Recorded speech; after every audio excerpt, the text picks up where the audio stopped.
Hoy, cuando cualquier intento de sentarse a negociar con el ELN parece imposible, incluso en este gobierno que había prometido en campaña frenarla en cuestión de meses, el grupo armado señala con el dedo acusador al presidente Petro y califica su política de la paz total como un fracaso. En medio de ello, el ELN también insinuó que ayudó al mandatario en su campaña a la presidencia. ¿Queda alguna esperanza para lograr la paz total con este grupo? Consultamos a Ariel Ávila y al experto en conflicto armado Néstor Rosanía acerca de las implicaciones de estas declaraciones del ELN y del momento actual de la paz total. Hoy es martes 1 de abril. Mi nombre es Carlos Solano y este es el Café de hoy de El Tiempo.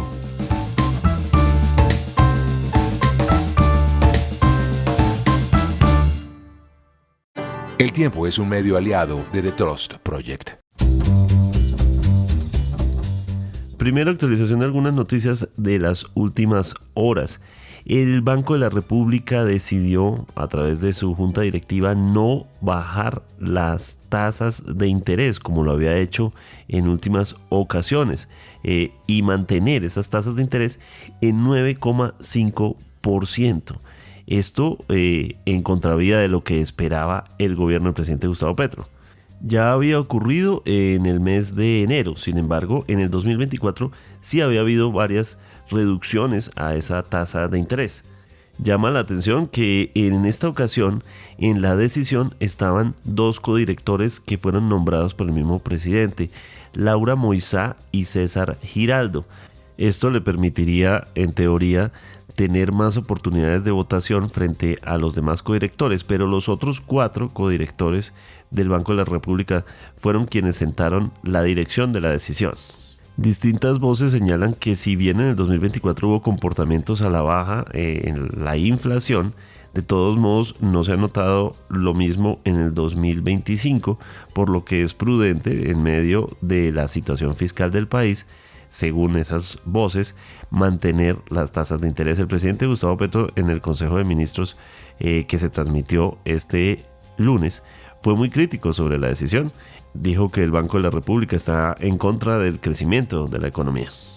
Pero otras voces, como por ejemplo el exministro de Hacienda José Manuel Restrepo, señalaron que el escenario fiscal es tan apretado, el que se está viviendo, que genera riesgos para la toma de decisiones por parte del Banco de la República. En ese sentido, si se bajaran las tasas de interés, podría generar una pérdida de credibilidad del manejo de la política monetaria, que sería el peor escenario posible en este momento. En la misma dirección se manifestaron Fedesarrollo, así como un exministro de Hacienda del presidente Petro, el señor José Antonio Campo. Ya se encuentra en libertad el excapo del cartel de Medellín, Carlos Leder, quien había sido capturado al llegar el fin de semana a Bogotá por cargos pendientes que tenía por supuesto tráfico de armas. Sin embargo, el señor Leder fue puesto en libertad debido a que esa condena en su contra prescribió. Recordemos que Leder pagó 38 años de cárcel en Estados Unidos, regresó al país y al regresar pues fue capturado. El juzgado 18 de ejecución de penas determinó que la condena que se había emitido en su contra por porte ilegal de armas prescribió hace años y que por ende el ex socio fundador del cartel de Medellín, quien había llegado el viernes al país procedente de Alemania, pues no tenía que pagar esa condena. Luego de que este fin de semana un medio de comunicación revelara lo que serían los pantallazos de un presunto acoso sexual por parte del general retirado del ejército Eduardo Zapateiro, quien actualmente se encontraba como asesor de seguridad en la gobernación del Tolima, el funcionario decidió presentar su renuncia, desistir de continuar como asesor de seguridad de la gobernación. A través de una carta manifestó que no podrá continuar en estos ejercicios de carácter voluntario. Señaló que quiere expresar su agradecimiento. No se manifestó directamente sobre el tema de las denuncias. Se trata de un audio en el que se le señala de acosar a la esposa de otro oficial durante la época en la que se encontraba como comandante. Esto todavía pendiente de aclaración. Sin embargo, el general retirado Zapateiro tomó esta decisión de hacerse a un lado en la gobernación del Tolima. En medio del debate que ha generado y la investigación, el caso de la UNGRD, el caso de corrupción que se desprendió desde los carrotanques y ha ido creciendo paulatinamente, que la senadora del Pacto Histórico Marta Peralta Epieyú del movimiento alternativo indígena MAIS, y quien ha sido una voz destacada en diferentes debates que ha llevado adelante el Pacto Histórico, pues que sus bienes, giros y recomendados alrededor de movimientos de la UNGRD están en investigación. Si bien la investigación actualmente que se lleva a la Corte Suprema de Justicia no apunta directamente a Peralta, de todos modos testimonios de Olmedo López, el procesado exdirector de la UNGRD, la involucran por llamar la atención en cómo ha venido adquiriendo bienes en diferentes zonas del país, apartamentos, casas, tanto en Bogotá como en Barranquilla, en La Guajira, por valores algunos superiores a 1.000 millones de pesos. Recordemos que la senadora tuvo que salir a dar explicaciones sobre un viaje privado de su vida personal a París, unas fotografías que publicó y que mucha gente cuestionó por, digamos, su discurso político, pero más allá de eso no había ninguna ilegalidad. Sin embargo, a través de las declaraciones de Olmedo López, se involucra a la senadora en un posible enriquecimiento a partir de los hechos generados en la UNGRD, que son motivo de investigación.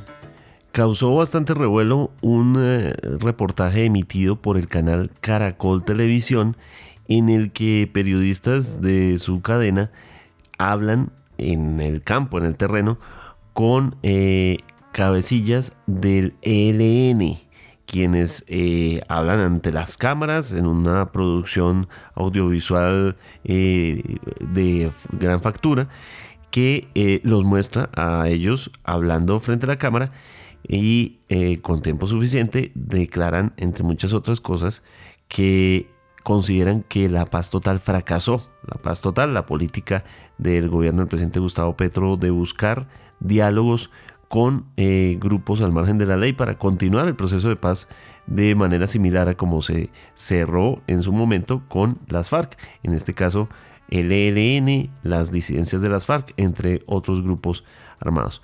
Pero el ELN, que era el principal jugador, no solo se levantó y desistió ya de participar en la mesa, sino que además violó sistemáticamente el cese al fuego que había cedido el gobierno del presidente Gustavo Petro en busca de esa conversación. ¿Cómo está la paz total?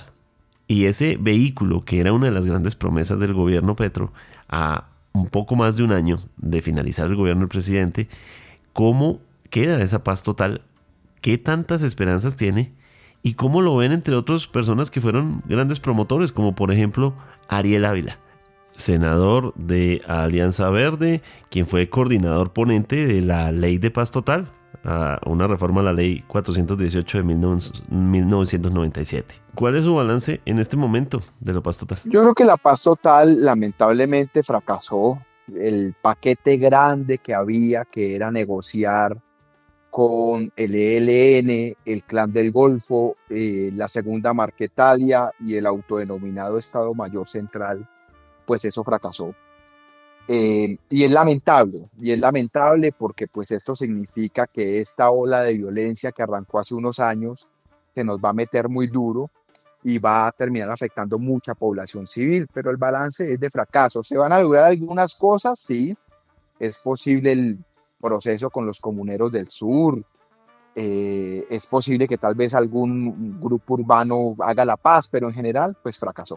Le trasladamos la misma pregunta a Néstor Rosanía, abogado, especialista en alta gerencia de defensa nacional y magíster en seguridad y defensa nacionales, además de periodista y explorador de temas de conflicto armado conflictos internacionales y relaciones internacionales. Pues todos los esfuerzos que haya que hacer por la paz, pues siempre serán bienvenidos, pero en este caso la paz total no funcionó. Y no funcionó porque tuvo tres grandes errores estructurales.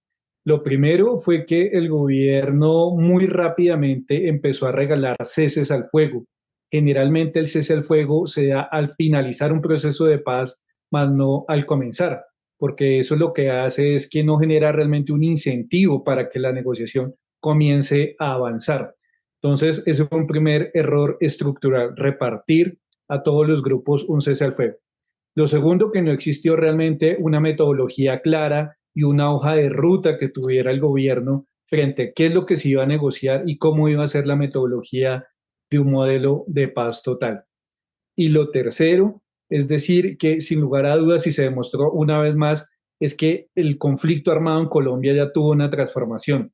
Ya no estamos en un conflicto de izquierda versus derecha, en una lógica de paramilitares y guerrillas, sino que hoy estamos en lo que se conoce en la teoría de la guerra como conflictos por portafolios de economía ilegal. Quiere decir que todos estos pequeños grupos de disidencia a nivel nacional no se pelean solamente la coca, sino la minería ilegal, el tráfico ilegal de combustibles, el tráfico de madera y cuanto negocio haya, se están dividiendo, digamos, cada vez más y tienen diferentes fuentes de ingreso. Entonces, esas tres variables hicieron que la paz total no funcionara. Vemos al ELN dando unas declaraciones muy explosivas en televisión. ¿Cómo ve usted, senador Ávila, el rol del ELN en este momento? Lo que pasa es que el EL, pues digamos, yo siento que el ELN es un grupo, es un montón de gente troglodita que no entendió que ellos ya no van a ganar la guerra, que no entendió que las causas por las cuales se levantaron en armas ya no existe. Entonces ellos pues están en su lógica de reafirmar las razones por las cuales no quieren hacer la paz. Y entonces le echan la culpa al gobierno, dicen que la paz total es guerra total, pero en la vida real el ELN decidió quedarse en el narcotráfico, en la minería ilegal, traicionar lo que llamaban sus orígenes ideológicos y quedarse en el negocio. Entonces ellos hacen esa crítica pues para justificarse, pero en la vida real eh, el ELN nunca va a volver a tener una oportunidad como estas para hacer la paz. El abogado Néstor Lozanía.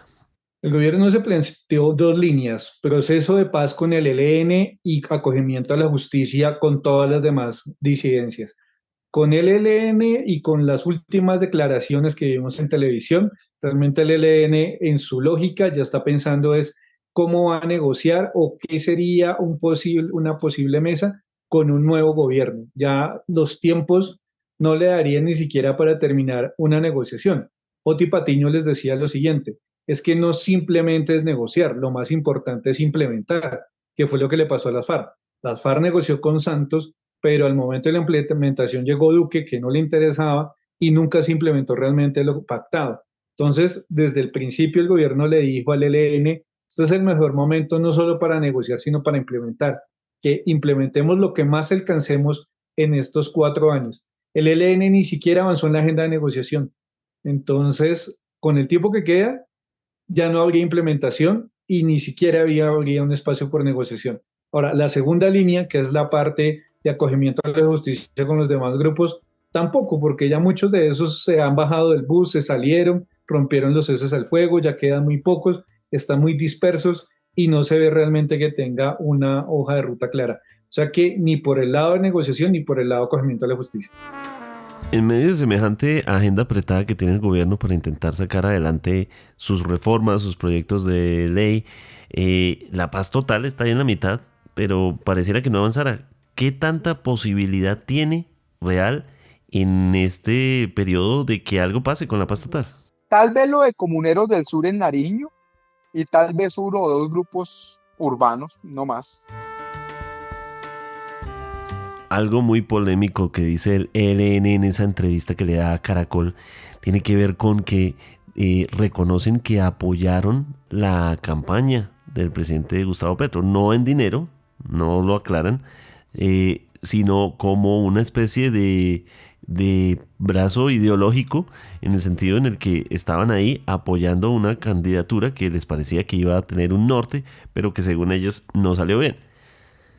Son declaraciones muy polémicas. Néstor Lozanía. Bueno, dos cosas ahí. Lo primero es decir que el modelo de negociación del ELN es súper complejo y a los oyentes les pongo este ejemplo. Un proceso de paz se divide en tres partes: una fase exploratoria, una fase de negociación y una fase de implementación. La fase exploratoria entre el gobierno de Santos y las FARC se demoró 6 meses. La fase exploratoria en el gobierno Santos entre el gobierno y el ELN se demoró más de 24 meses. Eso es para darles un indicador de lo difícil que es la toma de decisiones dentro del ELN. No es como las FARC, que había un comandante, un secretariado y daba la orden y 13.000 abajo hacían caso. El ELN se subdivide en frentes de guerra, envían delegados a lo que se llama el COS, el Comando Central, y la toma de decisiones es súpermente lenta y compleja. Entonces, negociar con el ELN ha sido complejo para Petro, pero lo fue también para Santos, que no avanzó, pero también lo fue en su momento para el gobierno Samper, para Gaviria, y de ahí para atrás, para todos los que han intentado negociar con el ELN, nunca se ha podido. Casi que queda una lección aprendida: es que al ELN no le funcionan ni los gobiernos de derecha, ni siquiera este de izquierda, ¿no? Porque se pensaba que entonces en un gobierno de izquierda el ELN iba a tener más margen de negociación. Finalmente, el alto comisionado pues fue guerrillero, la que es la jefa de negociación de la mesa fue guerrillera, y tampoco ni así avanzó el ELN. Es una guerrilla muy difícil, muy compleja y muy anacrónica en lo que está pidiendo. Y lo segundo, que ellos ahora dicen que trabajaron en la campaña, digámoslo así, ¿no? Que aportaron y que ayudaron para que Gustavo Petro llegara al poder. Pues lo que nos demostró las FARC es que las guerrillas electoralmente son poco rentables. Si se dan cuenta, las FARC han sacado menos de 50.000 votos. O sea, realmente, más allá de un tema armado y de paros armados, etcétera, pues realmente que tengan un músculo, una capacidad electoral es mínimo. Ahora, lo tercero por decir es que el ELN cada vez se ve más anacrónico, con un discurso fuera de contexto, y es un ELN que nadie entiende. Finalmente se quedaron enterrados en el discurso de la teología de la liberación del cura Camilo, y no están realmente adaptados a la realidad del país y ni siquiera a la del mundo. Pregunta a nuestro productor Pedro Sánchez. Senador, ¿cuál era el sentido inicial que buscaban darle a la paz total? Pues hermano, abreviar sufrimiento, salvar vidas, evitar que recluten niños, evitar que la gente pierda sus piernas, sus testículos y sus ojos en minas antipersonal, permitir que la gente pueda salir tranquila a buscar agua al río, a los campesinos. Ese era el sentido inicial de la paz total, pero pues no se logró. Entonces la pregunta es: ¿por qué no se logró? ¿Qué fue lo que causó que no se lograra? Y yo creo que la explicación es en 4 pedazos. Lo primero, el gobierno no tuvo método. El método del gobierno fue,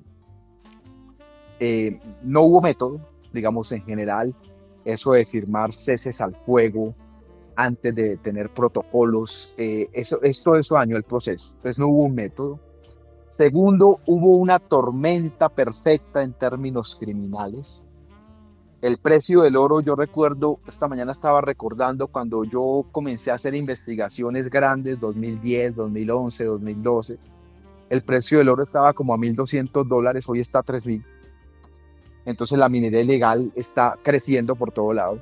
El precio de la droga está volviendo a aumentar, y después de las decisiones de Donald Trump sobre el tema migrante, las organizaciones criminales se están haciendo multimillonarias para pasar gente en la frontera, en el tapón del Darién. Entonces esa es la segunda razón, hay una explosión de economías ilegales. La tercera explicación pues es que las fuerzas militares no lograron adaptarse, no encontraron la forma de entender cómo operaban estos grupos. Y lo cuarto es que estamos en un proceso de fragmentación criminal, donde los grupos se están dividiendo, y eso imposibilita la capacidad del Estado de hacer una paz. Entonces, esos 4 factores explican por qué no se dio. Pero ¿cuál era el sentido inicial? Pues salvar vidas, hermano. Pues por eso es que uno apoya los procesos de paz. ¿Cómo debería ser entonces esa política de seguridad? Yo creo que hay que hacer ajuste. Lo que pasa es que, mire, le voy a dar estos datos. En el libro que yo voy a sacar ahorita están, pero mire, cuando se fue el gobierno Santos, las disidencias operaban en 56 municipios. Cuando se fue el gobierno Duque, esa vaina había subido a 123 municipios. y hoy están como en 180 municipios. El ELN operaba en 99 municipios cuando se fue Santos. Pasó a 163 cuando se fue Duque y hoy está en 220. Y el Clan del Golfo es igual, más o menos, es que no tengo los datos acá, pero es igual. Entonces, este problema de seguridad viene de un proceso de deterioro de 7 años, 6, 7 años muy malos. Entonces, usted me pregunta, ¿qué hay que hacer? No, pues yo le voy a decir qué creo yo, qué haría yo. Pero también te advierto, esto que yo haría, si se implementa, comienza a dar resultados en 2 años, en 1 año y medio. Esto no, es decir, así como los problemas de seguridad no nacen por obra y gracia del Espíritu Santo, tampoco se solucionan de la noche a la mañana. Este problema de violencia va a tardar un buen tiempo en resolverse. Yo diría que vamos a estar así de mal, no peor, pero tampoco mejor. Así como estamos ahorita, vamos a estar por ahí hasta mediados del otro año. Ya después eso va a comenzar a mejorar. Ahora sí le respondo, ¿qué hay que hacer? Yo creo que hay que hacer unas 5 cosas, hermano. Lo primero es reconstruir la inteligencia militar. Después del escándalo de las carpetas en el gobierno Duque, la inteligencia militar fue prácticamente desmantelada y hay que reconstruirla. Y reconstruirla significa volverla a centralizar y comprar un montón de equipos. El cálculo que hay es que eso cuesta más o menos 2 billones con B de Bogotá, 2 billones con reconstruir todos los equipos de inteligencia. Pero hay que reconstruir la inteligencia. Segundo, yo volvería a crear las fuerzas de tarea, pero ya no territoriales, no una fuerza de tarea para los llanos orientales, para el Ariari, sino fuerzas de tarea contra organizaciones criminales. Una fuerza de tarea de jurisdicción nacional contra el ELN, una fuerza de tarea de jurisdicción nacional contra el Clan del Golfo, que permita tomar decisiones y que no haya tanto tema de corrupción, que es que la información se filtra. Hermano, lo tercero que hay que hacer es un plan de reincorporación de policía y militares. Lo que pasa es que eso cuesta y eso tardaría por ahí 3 o 4 años, pero yo creo que hay que por lo menos profesionalizar 20.000 soldados más en el próximo cuatrenio. 20.000, 25.000 soldados más, y eso vale una plata.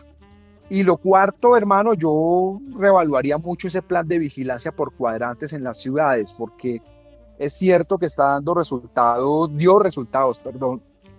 pero ahorita eso ya no tiene ningún efecto.